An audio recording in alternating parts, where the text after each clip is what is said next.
Good afternoon, Kitchissippi. It is Sunday, May the 6th. This is a video version of the 138th Kitchissippi Ward newsletter. I publish the newsletter about once a week or so. You can subscribe at kitchissippiward.ca. The email version has a lot more links to the issues that we'll be covering. I encourage you to subscribe today. Let's jump right in.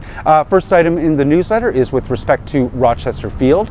Last February, I wrote to Dr. Mark Christensen at the National Capital Commission asking about their long-term plans and seeking assurances that as the newly approved development parcel along Richmond Road at Rochester Field moves ahead, that there will be further opportunities for input, also seeking clarification as to their long-term plans for ownership of the property. Dr. Christensen has gotten back to me. You can find a copy of his reply in the newsletter, and we do have that assurance that they'll be seeking to develop the property with a long-term lease and not selling the land, as well as a commitment to further public consultation moving forward. Infill 1 and 2 monitoring. I have a second link in the newsletter this week to a process that the city has undertaken to review how its new infill rules are working. Between 4 and 3 years ago, 2 new sets of infill rules were passed by the city, intended to keep the character of the street a little bit more in line with what's there and rein in the size of some of those really egregious past lot line to lot line to lot line infills. They're taking a look at how those rules work. Take a look at the newsletter for a link to that process. Also in the newsletter, the Travel Lodge is set to have a really big redevelopment, and they've applied for zoning permission. There was a big public meeting last June that I attended. This is in Councillor Riley Brockington's ward. He is hosting a second public consultation that is going to be held Wednesday night, May 9th. Take a look at the newsletter for the link to more information there. My understanding is that the developer has modified their plans.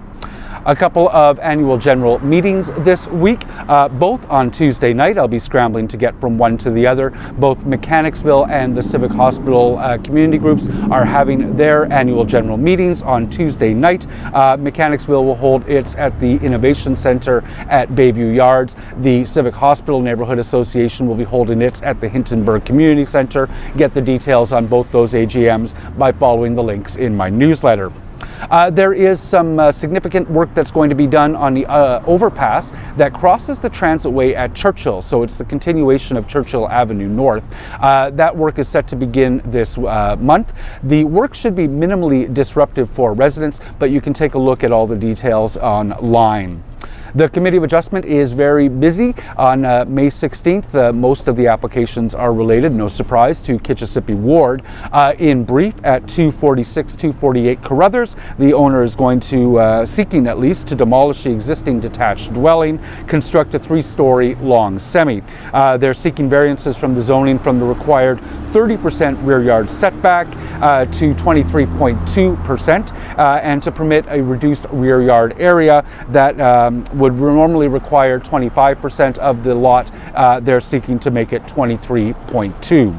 At 550 Cole, 430 Princeton, the owner is seeking to subdivide the parcel into 2 separate lots for the recently constructed dwelling that is there. At 92 and 94 Pinney, the owner is seeking to subdivide the recently constructed dwelling into 2 separate parcels for each of the 2 long semis that is there.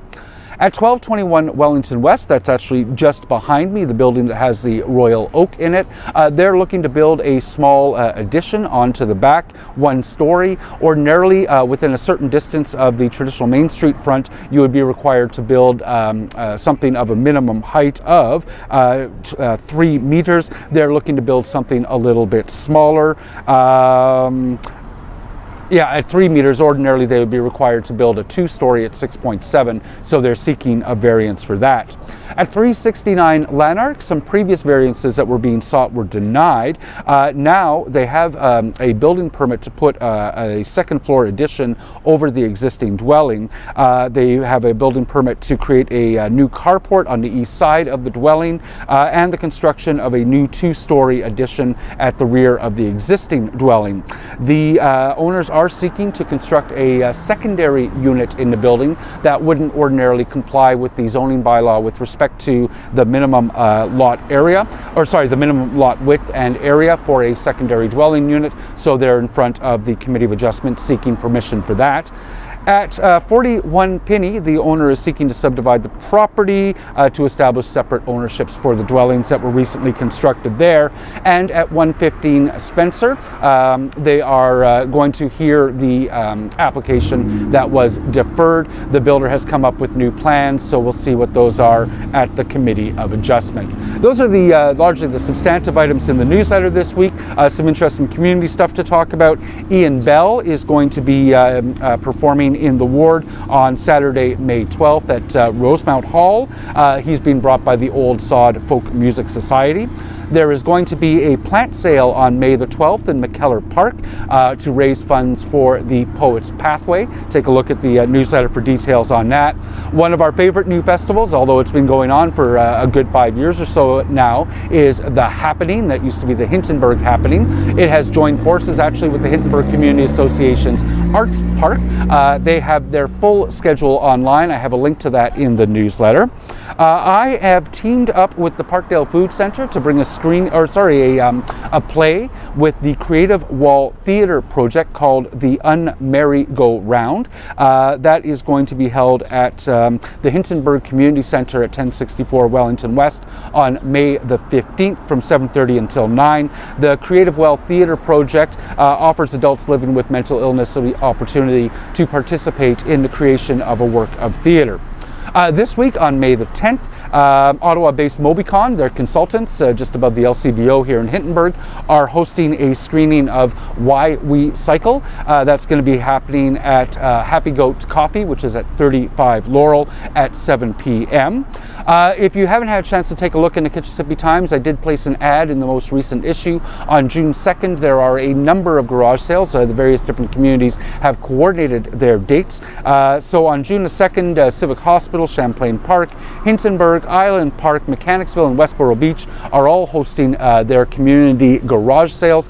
There's details and links in my ad in the Kitchissippi Times. And I also note that Westboro is holding its with Dovercourt also on June the 2nd. Parkdale Food Centre saved the date on May 31st. They're going to have their annual gala. That is always a wonderful event. There's a link to buy your tickets online in the newsletter. Community cleanups have been happening. I just spent an hour on Friday in the rain picking cigarette butts off of the green space on Scott Street. The next one that I'm aware of is on May the 12th when Champlain Park will host its cleanup. It begins at 10 a.m. at the Fieldhouse. Show up and get a work assignment. City Hall, it's going to be a somewhat busy week on the legislative agenda. We do have a planning committee meeting on Tuesday. One of the things that's sort of come out of the blue is the city has consulted mostly with the industry about new urban design guidelines for urban high-rises. We have a set of guidelines for urban high-rises. Those have been reviewed. There's an item in the planning committee agenda that I would encourage people to take a look at, and please provide me your feedback if you have concerns. There's going to be a zoning amendment to allow small-scale industrial uses in commercial zones, and a zoning amendment as well to zone some of our well-known music venues as music venues to ensure they can keep that way moving forward. A couple of properties that are not in the ward on the agenda, as well as a response by the city about the impact of construction on adjoining properties. One of the things that residents raise fairly frequently is concerns about blasting when developers are building condos.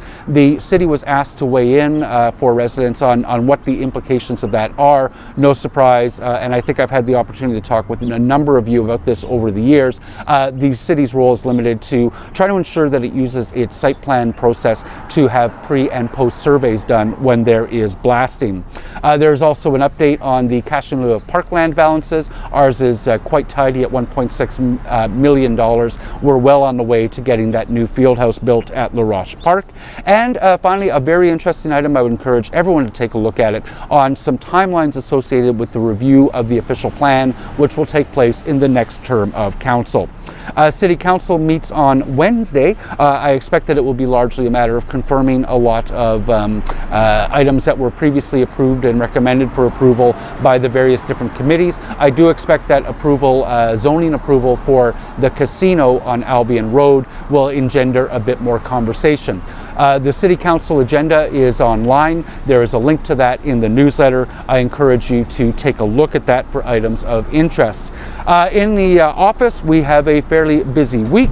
It's actually a little bit unrelenting right now without a lot of time. There are discussions about affordable housing, several construction projects underway. I'll be meeting again with staff to talk about the potential to depave a portion of Pontiac Street, meeting with staff to talk about how infills and the Westboro CDP interrelate as we start to move forward with a revisiting of the Westboro-Richmond Road secondary plan. Also taking a look at a demonstration garden that is being pitched to us and skate park pitches. There's also going to be a barbecue I'm looking forward to attending at the Van Lang Fieldhouse. Listen, I've got a link in the newsletter. Last week, Brazil took me down into their excavation. It's 6 stories deep on Parkdale Avenue. I think it's 121 Parkdale, where they're building that big 30-plus story condo. Had a chance to go in, take a look at the excavation, talk to the project manager about how these buildings actually get built, what the relationship is with the city infrastructure. I've got some photos and a really quick video online taking a look. It was fascinating to be down there. Kitchissippi, I hope you have a chance to enjoy this wonderful sunshine, and thank you very much for reading.